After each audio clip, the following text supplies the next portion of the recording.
Vamos ahora con el tema de insuficiencia cardíaca, ¿ya? Comenzamos con la definición. La insuficiencia cardíaca es la vía final, es, digamos, la alteración final que tiene el corazón frente a una anoxia, ¿no? Frente a cualquier daño, sea agudo, sea crónico, que finalmente se va a caracterizar por signos y síntomas de insuficiencia cardíaca, de disfunción miocárdica, ¿no? Por eso conforma un síndrome clínico que se produce por la alteración en la función del corazón. ¿Cuál es la función principal del corazón? Es bomba cardíaca, recibe sangre y expulsa sangre. Entonces puede alterarse en cualquiera de esas dos funciones, o ya sea el llenado, la diástole, o ya sea la eyección de la sangre, la sístole. Lo más frecuente es la falla sistólica, 70% es lo más frecuente, falla sistólica. 30% es la falla en el llenado, ¿no? Lo cual va a alterar entonces la capacidad del corazón para mantener un gasto cardíaco adecuado, ¿no? Entonces no se satisface las demandas metabólicas de los demás órganos y obviamente eso va a generar finalmente la mortalidad del paciente, ¿ya? Entonces la insuficiencia cardíaca es eso, ¿no? Signos, síntomas de disfunción cardíaca por alteración en la contractibilidad o en la sístole o en el llenado, en la cual el corazón es incapaz de mantener un gasto cardíaco adecuado. Cuando revisamos la etiología, que es muy importante, vamos a determinar dos tipos de causa: la subyacente, la determinante, y las desencadenantes o los factores de descompensación. Entonces, lo más importante son las causas subyacentes o determinantes, porque estas son las que finalmente van a llevar al paciente a la falla cardíaca. ¿Estamos? Entonces ahí tenemos, por ejemplo, a la cabeza lo que viene a ser la cardiopatía isquémica. Es la principal causa de insuficiencia cardíaca, cardiopatía isquémica, los infartos. Entonces se genera pues necrosis, ¿no?, coagulativa en el miocardio, y eso finalmente lleva a disfunción miocárdica. La segunda es la hipertensión arterial, que genera una cardiopatía hipertensiva, un remodelado y etcétera, ¿no? Las valvulopatías también, ¿no?, causan al final falla cardíaca, en gente joven las miocardiopatías, en enfermedades miocárdicas, y en el caso de los niños, las cardiopatías congénitas son la principal causa de falla cardíaca, ¿no? Entonces ténganlo en cuenta así. A la cabeza, cardiopatía isquémica en adultos mayores, cardiopatía isquémica, infarto. Segundo, hipertensión. Tercero, valvulopatías, en ese orden. Y las cardiopatías congénitas en el caso de los niños, ¿ya? Y luego tenemos las causas desencadenantes, ¿ya? La descompensación. O sea, esto es lo que el paciente finalmente ya tiene falla cardíaca, pero se descompensa de forma abrupta, aguda, ¿no?, por ciertos factores, donde el más importante es el abandono del tratamiento. Cuando el paciente deja de tomar su tratamiento diurético, sus IECAS, etc. Luego tenemos las infecciones, ¿no?, neumonías, infecciones urinarias, los trastornos del ritmo cardíaco, ¿no?, una arritmia, una fibrilación auricular, una taquicardia ventricular, finalmente descompensa si el paciente tiene de fondo una falla cardíaca. Una anemia también actúa como factor descompensante, una crisis tiroidea, una tirotoxicosis definitivamente porque aumenta el metabolismo, una crisis de angustia, el aumento de sal en la dieta, ¿no?, o ciertos fármacos como los AINES que generan también retención de agua y sodio, o los calcioantagonistas en el caso de la falla sistólica. Recordar que los calcioantagonistas están contraindicados en la falla cardíaca sistólica. Muy bien. Y recordar la fisiopatología, interesante, ¿no? El común denominador de la falla cardíaca, doctores, es el bajo gasto cardíaco. Entonces, el gasto cardíaco cae, ¿ya?, y se activan mecanismos neurohormonales. ¿Cuál es el primer mecanismo? El sistema nervioso autonómico, el del estrés agudo, el sistema simpático. Y este va a ser una gran descarga de norepinefrina, ¿correcto? Primer factor. Luego, ¿quién se activa? Debido a la caída del gasto, recuerden, cae la perfusión renal, ¿no? Porque la perfusión de los órganos se ve afectada. Y la hipoperfusión renal va a generar una activación del sistema renina-angiotensina-aldosterona. Porque al caer la perfusión en la arteriola aferente, se activa las células yuxtaglomerulares que producen renina. Entonces se activa la cascada renina-angiotensina-aldosterona. Entonces, ¿qué va a segregar este sistema? Angiotensina 2, que es un potente vasoconstrictor, y también aumenta la secreción de aldosterona por parte de la corteza suprarrenal, ¿no? Muy bien. Y también se activa el hipotálamo, y el hipotálamo produce más vasopresina, más ADH, más hormona antidiurética, ¿correcto? Que va a llevar a la retención de agua, ¿no? De agua, ¿ya? Entonces, esos mecanismos se van activando producto de la caída del gasto cardíaco. Entonces, recordar que los dos primeros mediadores, la norepinefrina y la angiotensina, son potentes vasoconstrictores. Por lo tanto, van a aumentar la poscarga, ¿no es cierto? Porque al hacer vasoconstricción aumentan la resistencia vascular y eso viene a ser la poscarga, ¿ya? Y eso al inicio es bueno para el paciente con falla cardíaca. ¿Por qué?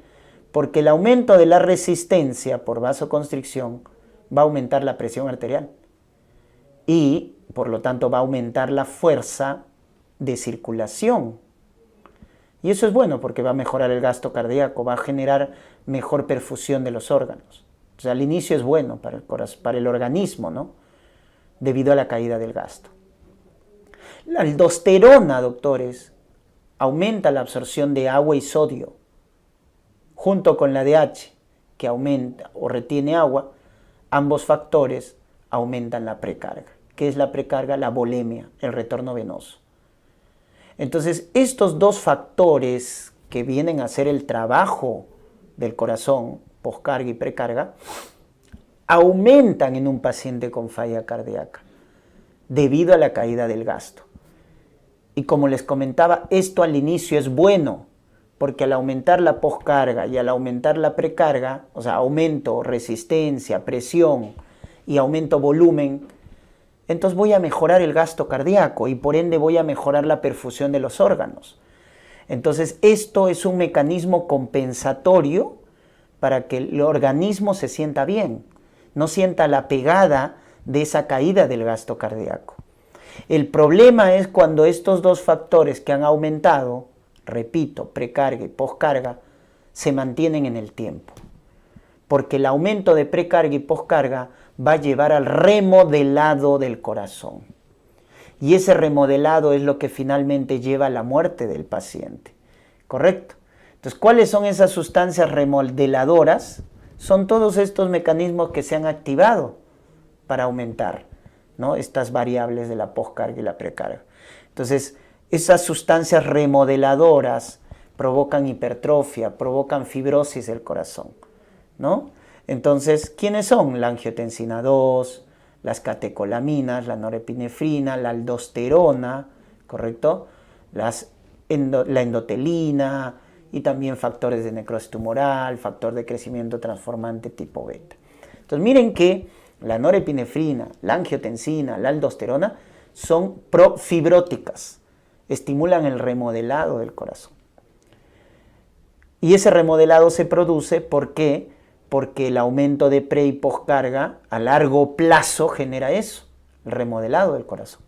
Si bien en un inicio ayudan a compensar al paciente, a corto plazo son buenos, entonces a largo plazo no, porque van a generar remodelado, ¿ya? Pero siempre hay un bueno en la película, pues definitivamente, ¿no? Son los antirremodeladores, los cardioprotectores endógenos, donde están a la cabeza los péptidos natriuréticos, auricular, cerebral. Entonces, acuérdate de los péptidos natriuréticos, porque son los buenos de la película, son los antirremodeladores, son los cardioprotectores endógenos, son los únicos que le hacen frente a todas esas sustancias remodeladoras que se han formado en el paciente con falla cardíaca, ¿no? Ya de menor importancia la bradicinina, el óxido nítrico, que son potentes vasodilatadores, ¿no? Pero los más importantes son los péptidos natriuréticos. Pero en un paciente con falla cardíaca, donde está aumentada la precarga y la poscarga, definitivamente ¿quién gana? Las sustancias remodeladoras. Las sustancias remodeladoras, ambas aumentan, ¿ah? Tanto las remodeladoras como las antirremodeladoras. Pero ¿quién aumenta más? Las sustancias profibróticas, las sustancias que generan remodelado cardíaco. Y esa hipertrofia, esa fibrosis, doctores, es lo que lleva a la muerte del paciente con falla cardíaca. Y eso es lo que les quiero hacer recordar. Entonces la angiotensina, las catecolaminas, la aldosterona, que también lo hemos visto acá, ojo, son promotoras del remodelado cardíaco. Y eso es lo que lleva a la muerte del paciente, ¿ya? Por eso cuando preguntemos qué fármacos bajan la mortalidad del paciente con ICC, típica pregunta, son los fármacos que bloquean a estas sustancias, ¿no? ¿Quién bloquea la angiotensina 2? Los YECAs, los ARA2. ¿Quién bloquea la norepinefrina? Los beta bloqueadores. ¿Quién no bloquea la aldosterona? La espironolactona. Entonces esos fármacos bajan la mortalidad porque te bloquean a las sustancias remodeladoras. ¿Se dan cuenta? Ya está. Muy bien. La clasificación. Tenemos falla sistólica, que les mencioné es la más frecuente, 70%, cuando falla la contractibilidad, cuando falla la eyección. Donde el principal factor, el infarto, la cardiopatía isquémica, que es el principal factor que lo produce. Pero también hay otras causas, insuficiencia aórtica, miocardiopatía por alcohol, que se produce una miocardiopatía dilatada, inflamaciones, miocarditis, ¿no? Entonces todas esas, las principales causas generan falla sistólica, ¿no? Donde su remodelado es así, se llama hipertrofia excéntrica, o sea, se dilata el corazón. Y mira la pared del ventrículo, es delgada, por eso se llama hipertrofia excéntrica, ¿no? A diferencia de la falla diastólica, que es menos frecuente, 30%, ¿no? La falla diastólica es una falla en el llenado, es una falla, ¿no es cierto?, en la capacidad del corazón de almacenar sangre. Entonces, ¿quiénes generan falla diastólica? Las patologías que generan hipertrofia concéntrica del corazón. A la cabeza la hipertensión, luego está la estenosis aórtica, la miocardiopatía hipertrófica restrictiva, la amiloidosis que genera miocardiopatía restrictiva, etc. Porque miren el remodelado en la falla diastólica, miren ese grosor de la pared, diferente, ¿verdad? Está engrosado la pared. Entonces, estar engrosado, o también llamada hipertrofia concéntrica, entonces la capacidad de llenado se reduce, pues. La cavidad del corazón se reduce. Entonces, eso deben acordarse, ¿no? Entonces, en la falla sistólica tienes alteración en lo que es la eyección de la sangre, porque hay una alteración en la contractibilidad. Mira el grosor de la pared, se llama hipertrofia excéntrica. Puedes auscultar tercer ruido, porque el tercer ruido te indica falla en la sístole. En cambio, falla diastólica es una alteración en el llenado del corazón. ¿Por qué? Porque mira el grosor de la pared, ¿no? Es una hipertrofia concéntrica hacia adentro, entonces eso reduce la cavidad. ¿Y qué auscultas? Un cuarto ruido. Cuarto ruido es falla en la diástole, eso deben acordarse, ¿ya? Entonces miren, ahí están las diferencias, ¿no? Y definitivamente la falla sistólica es más frecuente, 70%, que la falla diastólica, ¿correcto? Muy bien. Luego tenemos por acá la falla cardíaca del lado izquierdo, ¿ya? Que también, dicho sea de paso, es la forma más frecuente, es otra forma de clasificar. Falla del corazón izquierdo, falla del lado derecho. Entonces, cuando hay falla izquierda, ¿no? Tenemos la cardiopatía isquémica, la hipertrofia, porque alteran el ventrículo izquierdo principalmente la mayoría de las patologías. ¿Y esto qué va a generar? Congestión pulmonar. Porque cuando falla el ventrículo izquierdo, doctores, la sangre regresa a la aurícula izquierda y de la aurícula izquierda regresa a los pulmones. Entonces, cuando hay falla izquierda, la clínica del paciente es congestión pulmonar. El paciente va a tener disnea de esfuerzo, disnea paroxística nocturna, ortopnea, no tolera el decúbito, edema agudo de pulmón, crépitos en los pulmones. Entonces, cuando un paciente tiene disnea, lo que traduce congestión pulmonar es por falla izquierda. Porque la falla derecha genera congestión sistémica, ¿no? Y la causa más frecuente de falla derecha, ojo, es la falla izquierda. O sea, cuando falla el corazón izquierdo, eso se traduce al final en falla derecha, ¿no? Porque la falla izquierda congestiona los pulmones, se produce una hipertensión pulmonar y luego esa hipertensión pulmonar produce falla derecha. Por eso cuando te pregunten cuál es la causa más frecuente de falla derecha, es la evolución de la falla izquierda, ¿no? A largo plazo. Pero si te preguntan de forma aislada cuál es la causa más frecuente de falla derecha, hipertensión pulmonar secundaria. Esa es la causa aislada más frecuente de falla derecha. O sea, cualquier patología que te genere hipertensión pulmonar secundaria, llámese el EPOC de manera crónica, o la infección por coronavirus, ¿no? Que genera un síndrome de distrés respiratorio agudo y genera hipertensión pulmonar. Entonces, cualquier patología que te genere hipertensión pulmonar secundaria va a llevar a la falla derecha, ¿no? Que en el caso del EPOC, recuerden, se llama cor pulmonar, ¿no? Cor pulmonar, un cor pulmonar crónico en el caso del paciente con EPOC, ¿ya? Y la manifestación de la falla derecha es congestión pulmonar, sistémica, doctores, ¿ya? Congestión sistémica. La izquierda es congestión pulmonar, la derecha es congestión sistémica, ¿ya?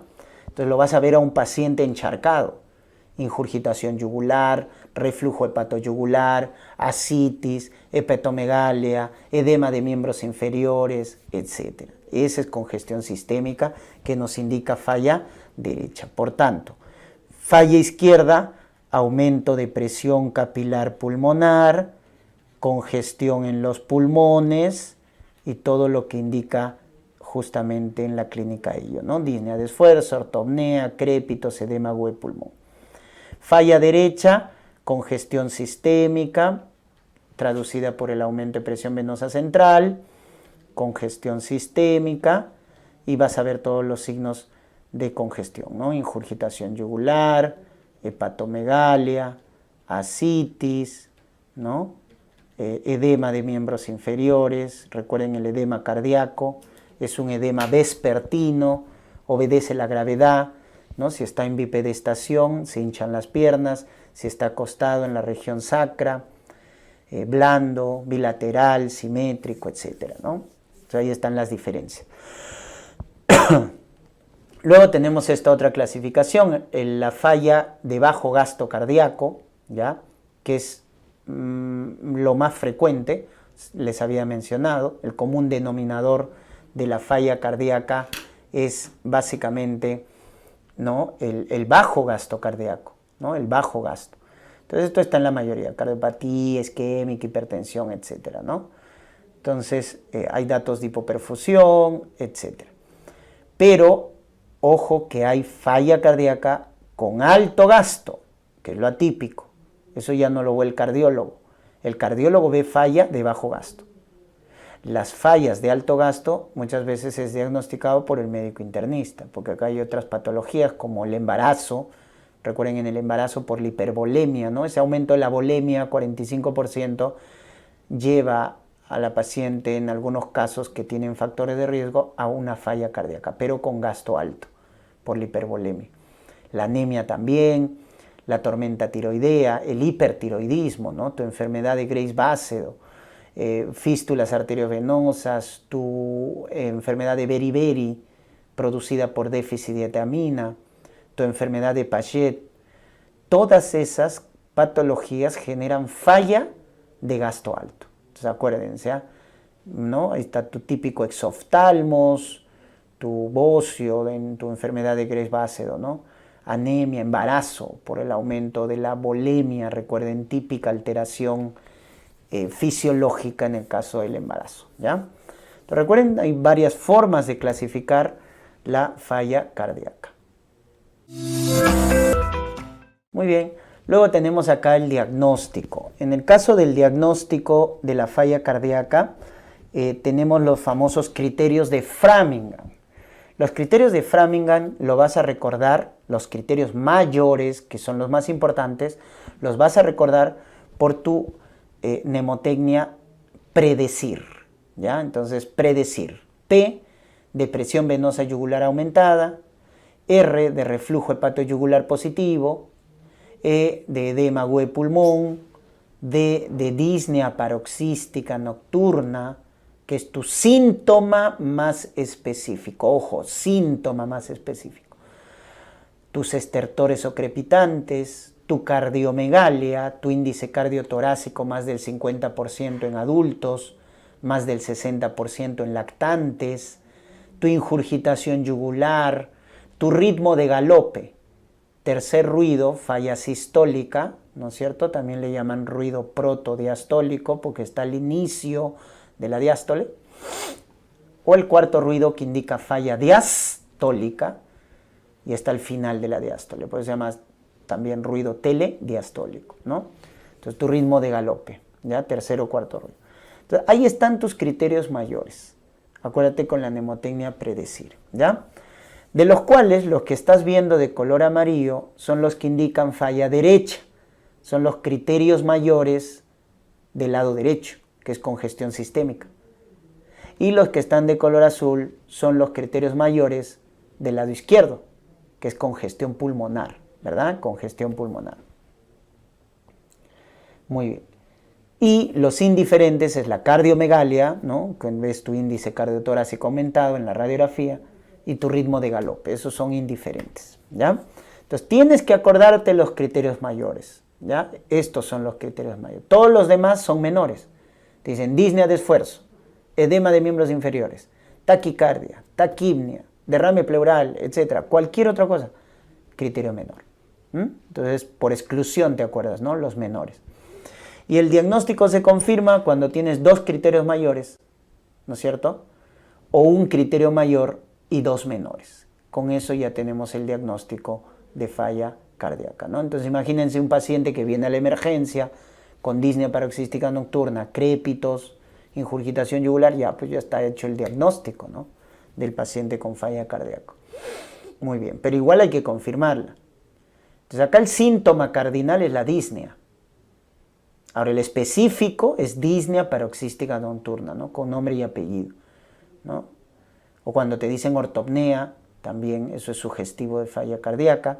Pero en general, cuando el paciente viene con disnea, viene con edema de miembros inferiores y tú quieres confirmar la falla cardíaca, un primer elemento de laboratorio que nos aproxima al diagnóstico es el péptido natriurético.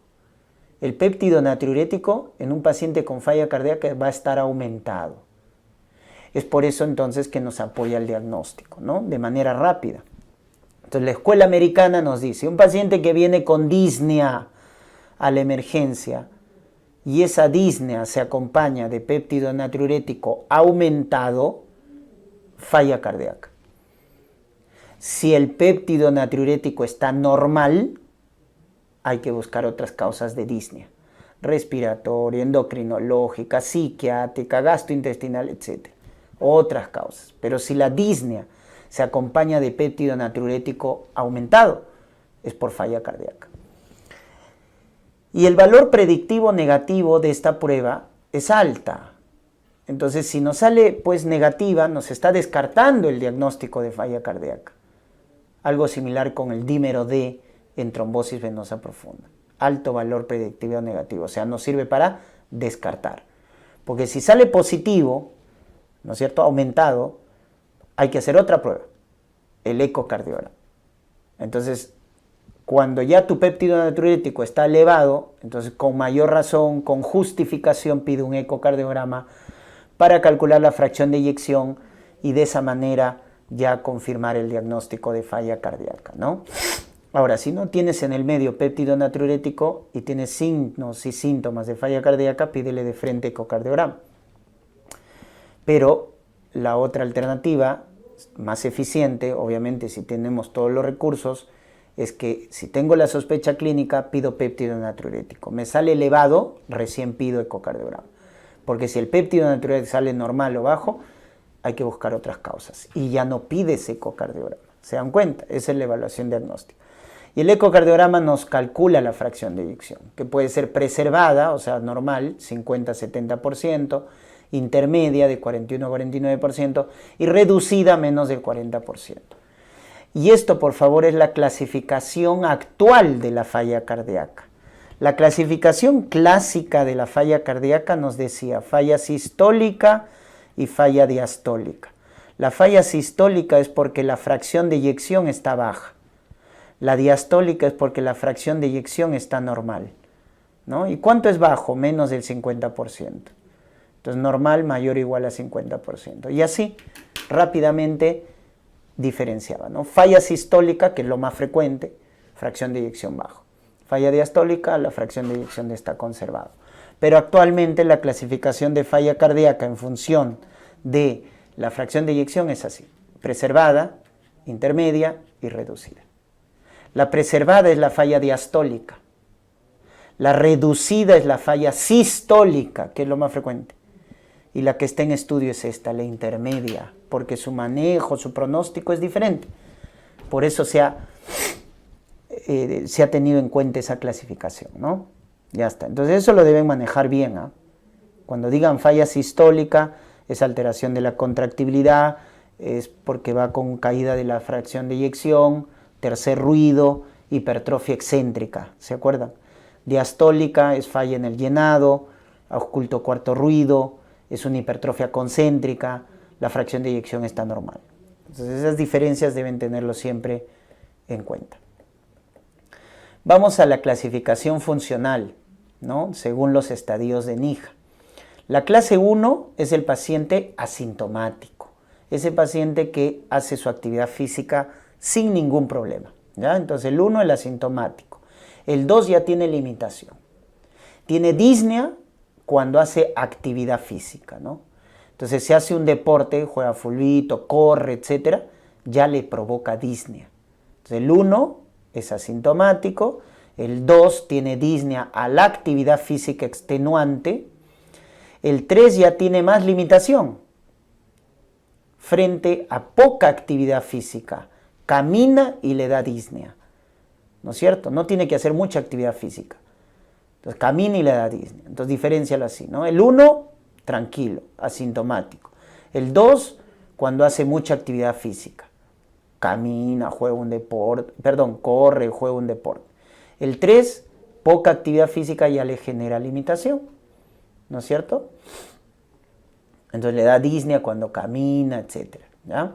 Entonces ya es una limitación más marcada, ¿no? Y el 4 es al reposo. 4 al reposo. ¿Ya? Entonces diferencienlo de esa manera, ¿no? Conforme va haciendo actividad física, ¿cómo se presenta la disnea? Entonces, si no le genera disnea, 1. Le genera disnea con mucha actividad física, 2. Disnea con poca actividad física, 3. Al reposo, 4. Y definitivamente, pues el 2, 3 y 4 es el paciente que está descompensado. El 2, 3 y 4 es descompensado. Entonces, con el tratamiento, el objetivo es llevarlo al estadio 1. Ese es el objetivo del tratamiento en la falla cardíaca. Y luego tenemos los estadios de la Sociedad Americana de Cardiología, ¿ya? Estos estadios también son en 4 grupos, pero los vamos a agrupar así. El estadio A y el B son asintomáticos. El A es el paciente que tiene factores de riesgo para hacer falla cardíaca.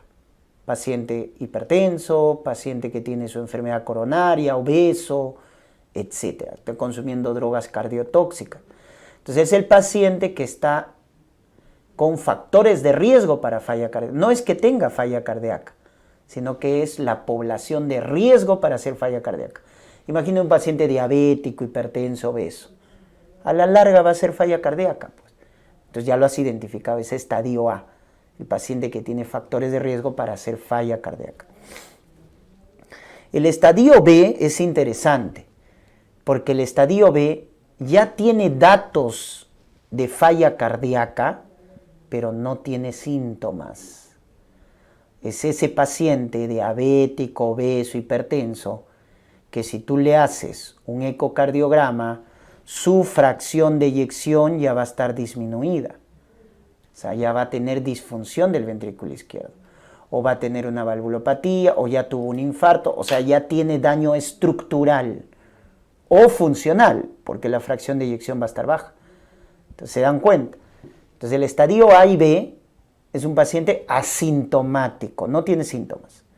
El A es con factores de riesgo y el B es cuando ya tiene daño estructural o funcional, porque ya acá en el estadio B encuentras la fracción de eyección reducida, que es el dato cardinal para pensar en una falla cardíaca sistólica.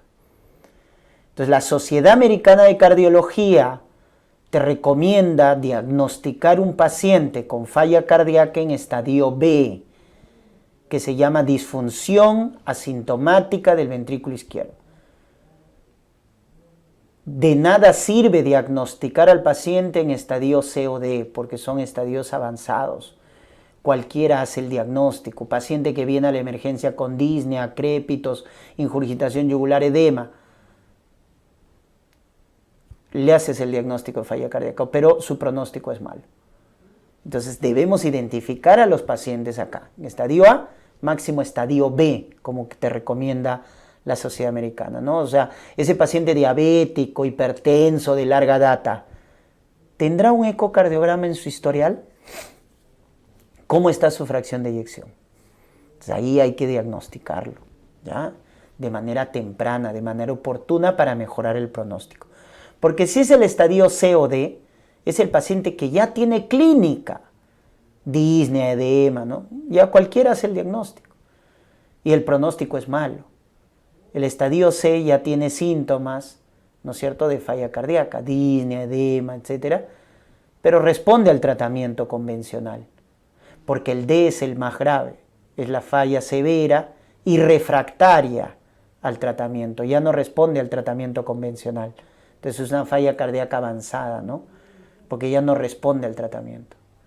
Entonces, mucho cuidado, esos son los estadios de la Sociedad Americana, ¿no? AB, asintomático, CD, sintomático. El A, factor de riesgo, el B, daño estructural o funcional, el C, responde a tratamiento convencional, el D, no responde a tratamiento convencional. Y finalmente tenemos el tratamiento, ¿no? Muy interesante. El tratamiento lo vamos a explicar de manera didáctica con este gráfico que fue de mi profesor de cardiología en pregrado, que es el doctor Revilla, que desde que mostró la forma de cómo se debe abordar la falla cardíaca, desde esa oportunidad yo me acuerdo, ¿no? Me acuerdo y no es necesario incluso repasarlo porque es algo que se te queda como tal, ¿ya? Aunque he hecho algunas adaptaciones como para mejorar también el aprendizaje, ¿no? Entonces, miren, la falla cardíaca la vamos a representar por este burrito, ¿ya? Este burrito lleva, ¿no es cierto?, lleva ahí una carga y tiene que subir una pendiente, ¿ya? Entonces el burrito es nuestro corazón con falla cardíaca. ¿Y qué pasaba en un paciente con falla cardíaca? La precarga y la poscarga estaba aumentado, ¿verdad?, en la fisiopatología. Entonces mira tu precarga, está aumentado, el retorno venoso, la volemia. Y la poscarga la vamos a representar acá con la resistencia. En este caso la pendiente, ¿no?, que es la resistencia que tiene el burrito para subir. Entonces tu paciente con falla cardíaca está así. Tiene aumentado la precarga y la poscarga, la volemia y la resistencia. Entonces ese burrito pues le cuesta subir la pendiente, ¿no? Entonces, ¿qué debemos hacer a ese burrito, a ese corazón con falla cardíaca? Debemos bajarle estos dos parámetros para que pueda hacer su actividad de forma normal. Entonces, lo primero que debemos hacer es bajar la poscarga. Eso es lo primero que debemos hacer. ¿Y cuáles son los fármacos por excelencia que van a bajar la poscarga? Los vasodilatadores. Vasodilatadores. Y a la cabeza los YECAS, pues. Enalapril, captopril, lisinopril. Los YECAS son los que te van a bajar la poscarga, ¿correcto? Entonces lo primero que se debe hacer en el tratamiento de la falla cardíaca más frecuente, que es la falla cardíaca sistólica. ¿Estamos? Muy bien. Luego, ¿qué debes hacer para mejorarle el trabajo al burrito? Para facilitarle el trabajo. bajar la precarga. ¿Y con qué bajas la precarga? Con los diuréticos. Si el edema es leve, moderado, tiacidas. Si el edema es severo, como un edema agudo de pulmón, furosemida. Entonces, los YECAs te bajan la poscarga, pues son vasodilatadores. Los diuréticos te bajan la volemia, te bajan la precarga. Entonces al burrito le has facilitado el trabajo, porque le has bajado la resistencia y le has bajado su volemia, ¿no? Su precarga. Entonces con eso el paciente debería mejorar. Cuando recibe YECAs, cuando recibe diuréticos, le has mejorado las variables y debería mejorar. Entonces el paciente debería entrar en un estadio funcional, según NIHA, clase 1, ¿no? Asintomático. Y cuando está entonces respondiendo al tratamiento, le diste YECAs, le diste diuréticos y respondió, ya está compensado, asintomático, entonces le dejas, para mejorar el pronóstico, le agregas beta bloqueadores. Beta bloqueadores, ¿correcto? ¿Y qué beta block vas a agregar? Solo son 4 beta block que están aprobados en la falla cardíaca. La mnemotecnia es Comenbistec, ¿ya? Comenbistec, a ver.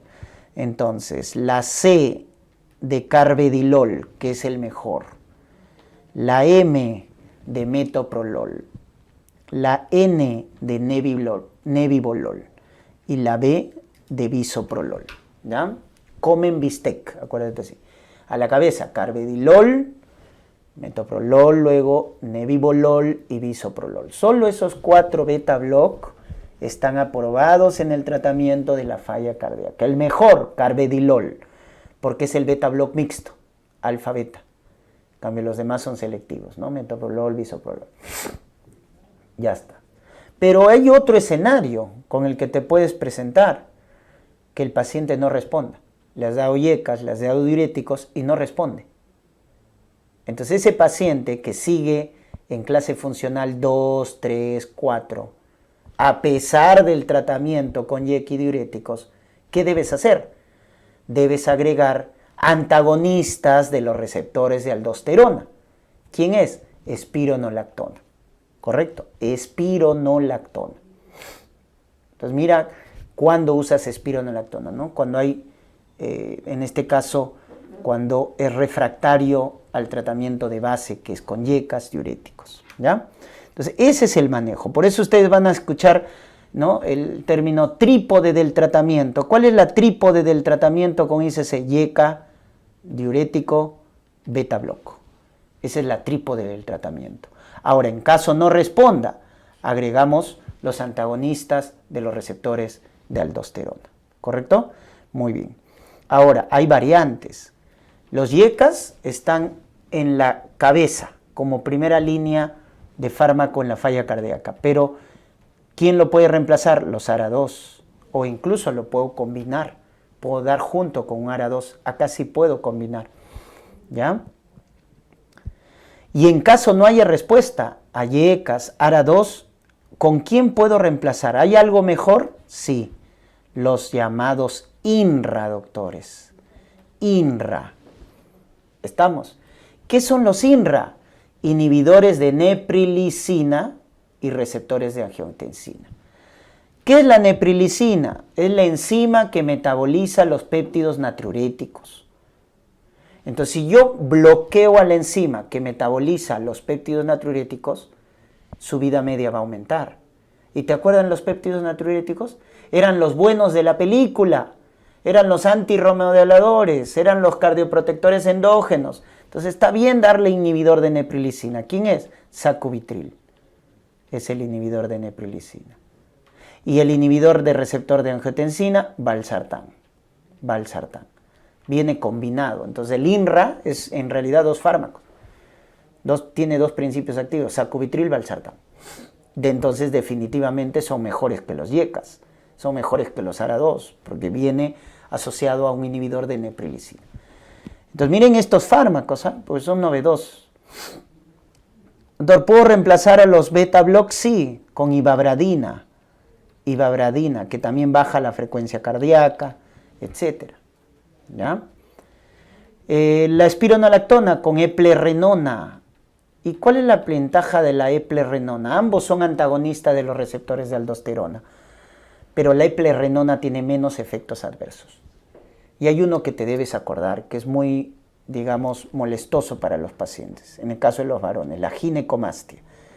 La espironolactona genera ginecomastia, la eplerenona no, ¿ya? Por eso su ventaja, ¿ya? Y un dato adicional que te quiero dar acá es que la espironolactona en pacientes con falla cardíaca se usa a dosis bajas, 25 miligramos por día.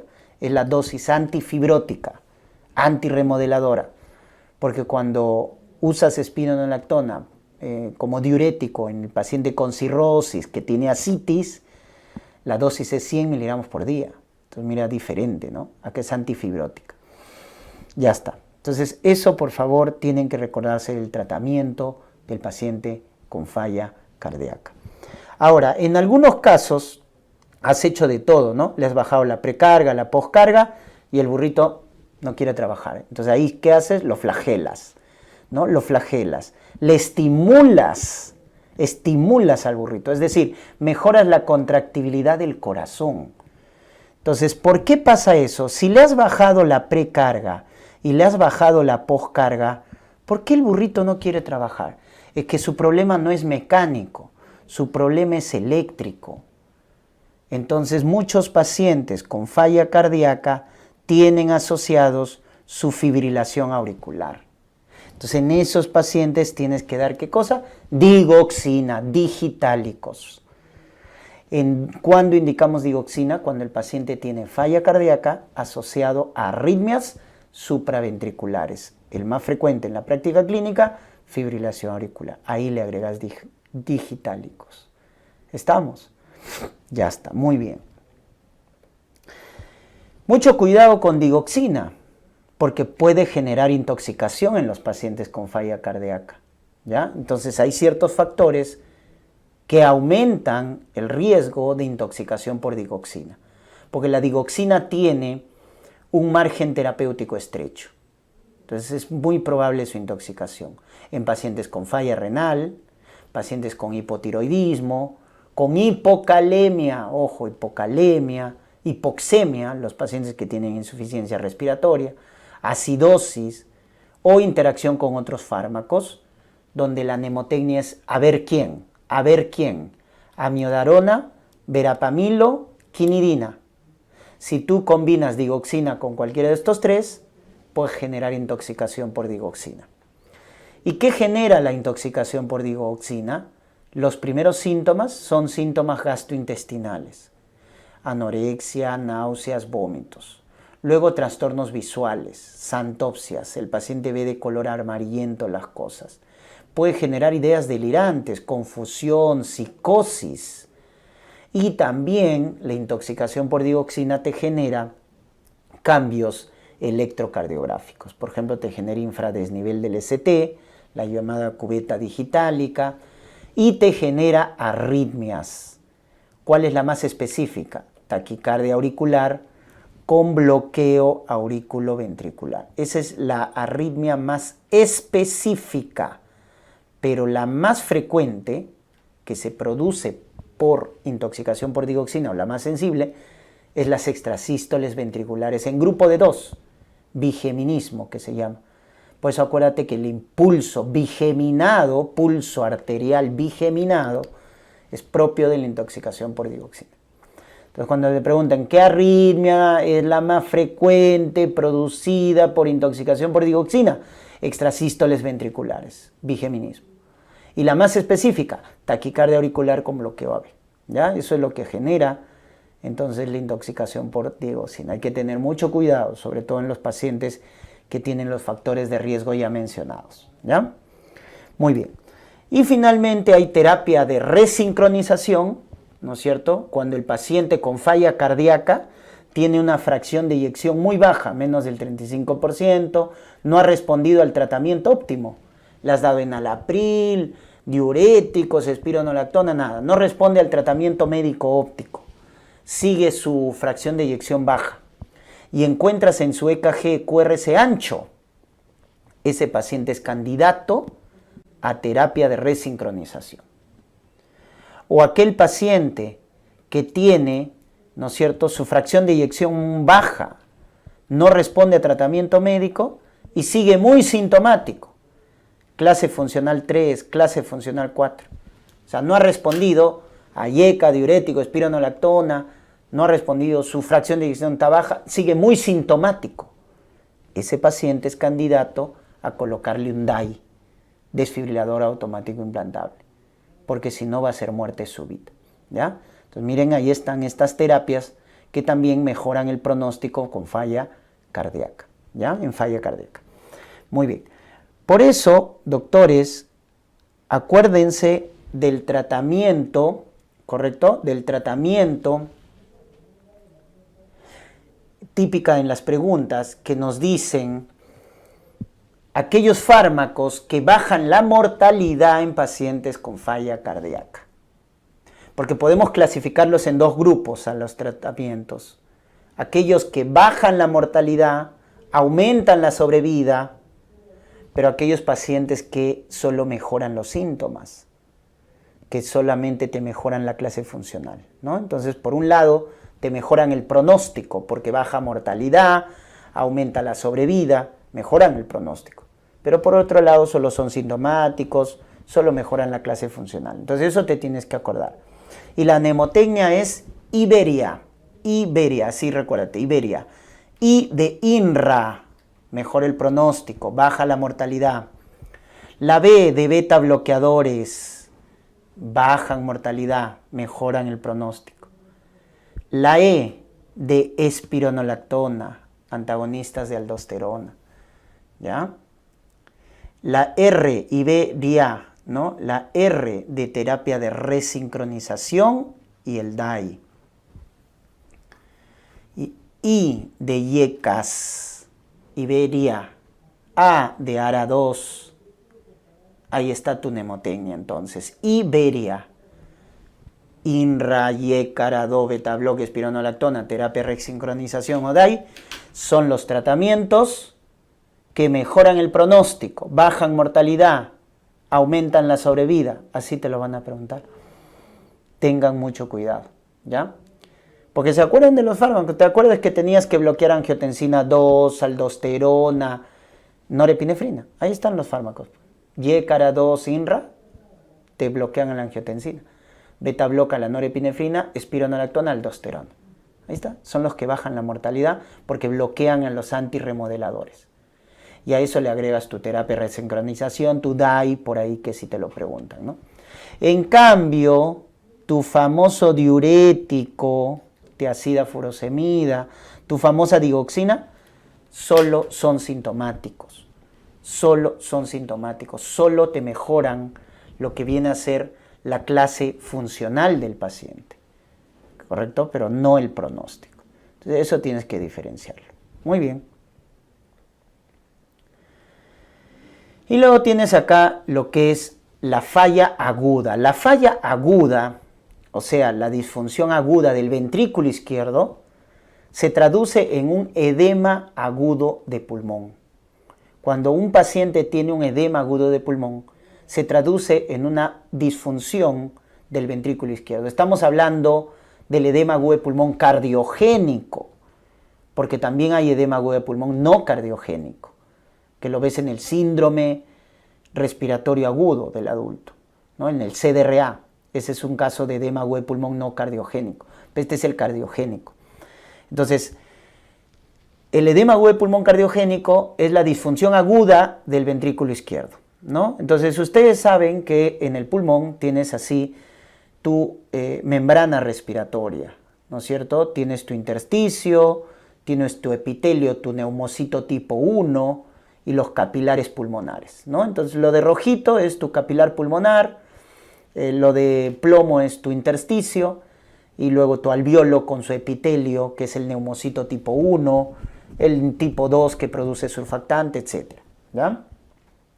Entonces, cuando hay una disfunción del ventrículo izquierdo, doctores, la presión capilar pulmonar, que es una presión hidrostática, es una presión que está dentro de los capilares de los pulmones, como dice su nombre, aumenta. Porque ya te comenté, si el ventrículo izquierdo falla, todo ese flujo y presión se va a la aurícula izquierda. Y de la aurícula izquierda pasa a los pulmones. Entonces se transmite a los capilares pulmonares. Entonces la presión capilar pulmonar medida por el catéter de Soans-Ganz aumenta. Entonces al aumentar ahora va a pasar esto pues. Mira cómo están los capilares pulmonares. Están bien congestionados, con bastante presión. Y como es una presión hidrostática, esa se transmite al intersticio. Miren cómo está ese intersticio también engrosado de los alvéolos. Y conforme va aumentando esa presión, entonces se va llenando de líquido, de un trasudado a nivel de los alvéolos, generando el famoso edema agudo pulmonar cardiogénico, un edema alveolar, ¿no? Entonces, conforme tu presión capilar pulmonar normal es de 18 milímetros de mercurio, hasta 18. Conforme va aumentando, entonces aparece edema intersticial, que en la radiografía lo vas a ver como tus líneas A, B de Kerley. Y finalmente, cuando ya tu presión capilar pulmonar es más de 25, ahí ya es un edema alveolar, ¿no? Como estás viendo ahí, que se encharcan los alvéolos de líquido, de un líquido trasudado por el aumento de la presión hidrostática, aumento de la presión capilar pulmonar, ¿ya? En la patología vas a ver tus macrófagos cargados de hemosiderina, ¿ya? Que son las llamadas células de insuficiencia cardíaca. Como hay extravasación también, estos macrófagos captan hemosiderina y a eso se llama células de insuficiencia cardíaca. Por eso en la clínica también vamos a ver hemoptisis en el paciente con edema agudo de pulmón cardiogénico, ¿no? Bueno, la clínica es característica, es una disnea aguda, severa, ¿no? Disnea aguda, severa en un paciente que tiene factores de riesgo de cardiopatía, paciente hipertenso, paciente con infarto agudo de miocardio, con valvulopatía, ¿no? Que hace disnea severa, súbita. Auscultamos los pulmones si hay crépitos difusos, puede haber tos o hemoptisis, por lo ya comentado, y en la radiografía vamos a ver esto característico, ¿no? Tu famoso infiltrado alveolar. Cuando ya es un edema agudo de pulmón, tu infiltrado alveolar.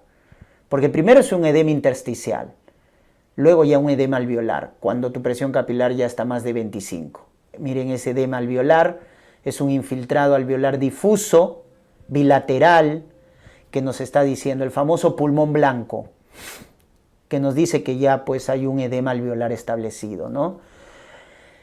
Entonces cuando veas en tu radiografía un pulmón blanco, cuando veas un paciente con disnea severa, con crépitos difusos, entonces tu diagnóstico es un edema agudo de pulmón. Y para que tú le pongas el apellido de edema agudo de pulmón cardiogénico, tu presión capilar pulmonar tiene que estar aumentado. Ahí tu edema agudo de pulmón le pones el apellido de cardiogénico. Porque si tienes igual, disnea, tu pulmón blanco en la radiografía, ¿no? Tu infiltrado en alas de mariposa que le llaman, y tu presión capilar pulmonar está normal, es un edema agudo de pulmón, pero no cardiogénico. Y el típico ejemplo es el síndrome de distrés respiratorio del adulto, el CDRA, donde tienes igual tu pulmón blanco, pero tu presión capilar pulmonar está normal. Por eso es edema agudo no cardiogénico. ¿Y qué está alterado en el edema agudo de pulmón no cardiogénico? Tu PAFI. ¿Te acuerdas del CDRA, consenso de Berlín? PAFI menos de 300, ¿no? Entonces eso es algo que deben recordar. Le ponemos cardiogénico por esto, porque tu presión capilar pulmonar está aumentada, ¿ya? Diferencia. Y el tratamiento obviamente va a ser diferente. Un edema agudo de pulmón cardiogénico hay que sentarlo al paciente para mejorar la respiración, darle tratamiento con oxígeno, oxigenoterapia, sulfato de morfina, baja la precarga y eso ayuda. Y luego el fármaco dependiendo de cómo está la presión arterial sistólica. Si la presión arterial sistólica está normal, o sea, una presión arterial sistólica menos de 100 milímetros de mercurio, menos de 110, está normal pues tu presión, el edema agudo de pulmón se llama normotensivo y el fármaco de elección ahí es furosemida. Pero si tienes un edema agudo de pulmón con presión elevada, presión arterial sistólica más de 110, ¿no? Por encima. Entonces, a eso se llama edema agudo de pulmón cardiogénico hipertensivo, donde ahí el fármaco de elección es nitroglicerina. Mucho cuidado, miren, furosemida, nitroglicerina, son los fármacos que se dan en el tratamiento del edema agudo de pulmón. Pero va a depender de si es normotensivo, furosemida, que baja la precarga, y si es hipertensivo, nitroglicerina, que también baja la precarga, pero por otro mecanismo. La furosemida baja la precarga por ser el diurético más potente. Entonces reduce la volemia, baja la precarga. La nitroglicerina es un venodilatador, dilata las venas. Entonces baja la precarga por venodilatación, porque la sangre se queda en las venas y se reduce en el corazón. Y finalmente, si es refractario al manejo médico, ¿no? Tenemos ya la ventilación, ¿no? La ventilación no invasiva con presión positiva o ya la ventilación mecánica propiamente dicha, ¿ya?